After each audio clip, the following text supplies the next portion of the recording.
Un vent polaire, de la neige et des températures glaciales. C'est le cocktail explosif qui est en train de s'abattre sur la moitié des États-Unis. Les experts prédisent déjà une bombe cyclonique comme on en voit une fois par génération. Sur les routes enneigées au nord du pays, la visibilité est quasi nulle. Les rafales de vent sont si fortes, près de 80 km/h, que les automobilistes peuvent à peine avancer. Devant ces conditions, de nombreuses voitures ont percuté le fossé. Celle-ci a même été s'enfoncer dans un lac gelé après avoir dérapé sur la glace. Les températures sont si froides qu'il est très difficile de dégivrer les ailes des avions.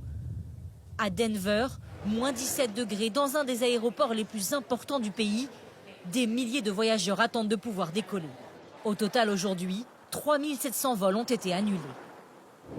Dans certains États, la température a chuté si brusquement que même les cascades d'eau ont gelé en quelques heures. Dans les grandes plaines au centre du pays, on devrait atteindre les moins 55 degrés. Face à ces températures extrêmes, les générateurs et lignes électriques n'ont pas résisté. 1 million de personnes sont désormais sans électricité. Pour les plus chanceux, ces températures sont aussi l'occasion de se lancer des défis. Certains se filment en train de jeter de l'eau bouillante en l'air. Elle se transforme en glace avant même d'avoir atteint le sol.